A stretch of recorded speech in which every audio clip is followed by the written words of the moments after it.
नमस्कार। देखिए, काफी सालों से ना एक्सपर्ट्स एक ही तारीख की बात कर रहे हैं, 2027। कहते थे कि ताइवान संकट के लिए ये साल बहुत अहम है। पर अब कुछ नए सबूत सामने आ रहे हैं जो इशारा कर रहे हैं कि ये डेडलाइन शायद और भी करीब आ गई है। और यही वो सवाल है जो इस पूरी बातचीत की नींव रखता है, क्योंकि अगर दुनिया भर के एनालिस्ट्स की ये टाइमलाइन गलत है तो इसके नतीजे काफी गंभीर हो सकते हैं। तो चलिए इस गुत्थी को सुलझाते हैं। अब तक जो हम 2027 की बात सुनते आ रहे थे, जो यूएस पैसिफिक कमांड की भविष्यवाणी थी, हो सकता है वो अब आउटडेटेड हो गई हो।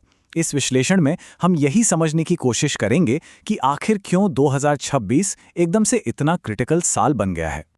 इस पूरी कहानी के सेंटर में जानते हैं कौन है? सिर्फ एक व्यक्ति, एक ऐसा लीडर जिसकी अपनी विरासत बनाने की जिद इस संकट को तेजी से हमारी तरफ धकेल रही है, शी जिनपिंग। देखिए, शी जिनपिंग ने चीन में इतनी पावर जमा कर ली है जितनी माओ के बाद किसी ने नहीं की। वो चीन के 3 सबसे ताकतवर पदों पर बैठे हैं: पार्टी के जनरल सेक्रेटरी, देश के राष्ट्रपति और मिलिट्री के चेयरमैन। मतलब पार्टी, सरकार और सेना सब कुछ उनके कंट्रोल में है। और घड़ी की सुइयां तेजी से घूम रही हैं शी के खिलाफ। उनका तीसरा कार्यकाल 2027 में खत्म हो रहा है और ठीक उसी साल पार्टी की कांग्रेस ये फैसला करेगी कि उन्हें चौथा कार्यकाल मिलेगा या नहीं, जो कि आज तक हुआ नहीं है। तो आप समझ सकते हैं कि उन पर अपनी विरासत के लिए कोई बड़ी जीत हासिल करने का कितना ज्यादा दबाव होगा। तो कनेक्शन सीधा है। 2027 की पार्टी कांग्रेस से पहले ताइवान पर कब्जा करना, ये शी जिनपिंग के लिए अपनी कुर्सी बचाने का एक तरीका हो सकता है। एक ऐसा मास्टर स्ट्रोक जो उन्हें किसी भी अंदरूनी चुनौती से बचा ले। मतलब वो उन सत्ता संघर्षों से बच जाएंगे जो माओ और डेंग जैसे नेताओं ने झेले थे, और इतिहास में अपनी जगह हमेशा के लिए पक्की कर लेंगे। और ये सिर्फ कोई राजनीतिक तिकड़म नहीं है। उन्होंने खुलेआम पब्लिक में ये ऐलान किया है। ये उनके इरादे का एक साफ बयान है जो सीधे सीधे उनकी पर्सनल लेगेसी से जुड़ा है। उन्होंने अपनी पूरी साख इसी एक वादे पर दांव पर लगा दी है। लेकिन सिर्फ एक नेता की महत्वाकांक्षा से तो हमला नहीं हो सकता है ना? चीन को एक मौका भी दिख रहा है। और यहीं पर सवाल उठता है कि क्या ताइवान का सबसे बड़ा सपोर्टर यानी अमेरिका असल में कुछ करने की हालत में है भी? बीजिंग को लगातार ये सिग्नल मिल रहे हैं कि वॉशिंगटन का ध्यान कहीं और है। यूक्रेन युद्ध और अपने घरेलू मुद्दों में अमेरिका इतना उलझा हुआ है कि शायद वो ताइवान पर पूरा फोकस ही ना कर पाए। और तो और अमेरिका की पॉलिसी में अब चीन उतनी बड़ी प्राथमिकता नहीं रह गया है, जो बीजिंग के लिए एक ग्रीन सिग्नल जैसा है। ऊपर से यूक्रेन पर रूस के हमले के बाद दुनिया ने जिस तरह रिएक्ट किया, उससे चीन को एक तरह का ब्लूप्रिंट मिल गया है।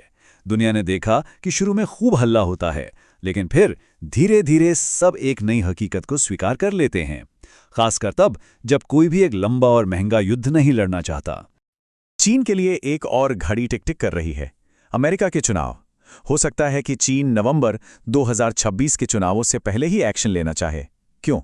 क्योंकि हो सकता है कि चुनाव के बाद अमेरिका में एक ऐसी सरकार आ जाए जो ताइवान को लेकर और ज्यादा सपोर्टिव हो, और फिर चीन के लिए हमला करना बहुत मुश्किल हो जाएगा।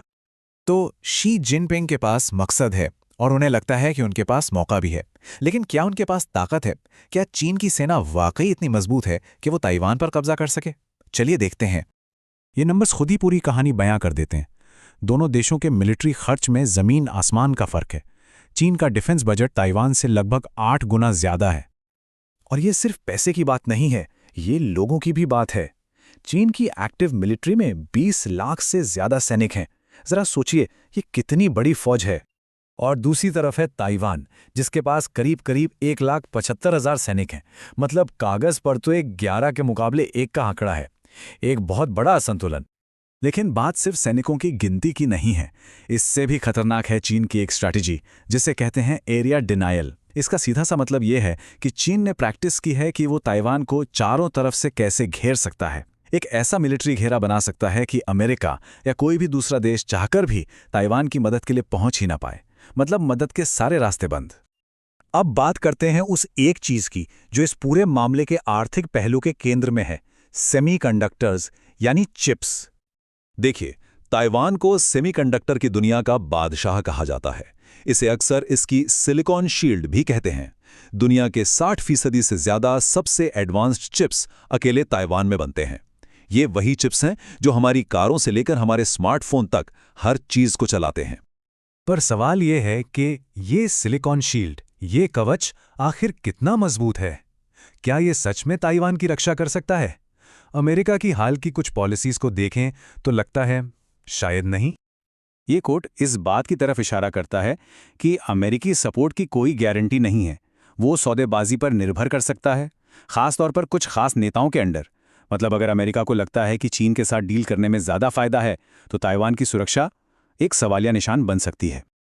अब ये जो टैरिफ वाला सौदा है ना, ये इसका एक जीता जागता उदाहरण है।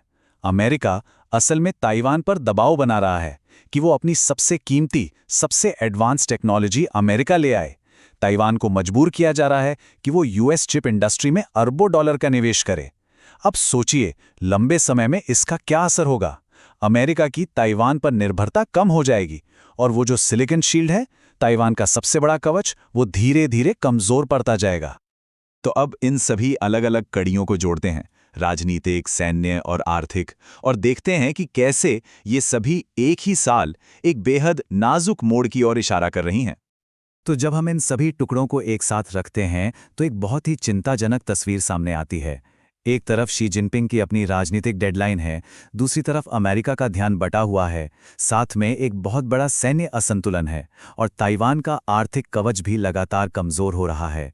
ये सब मिलकर 2026 को एक बहुत ही खतरनाक साल बना देते हैं।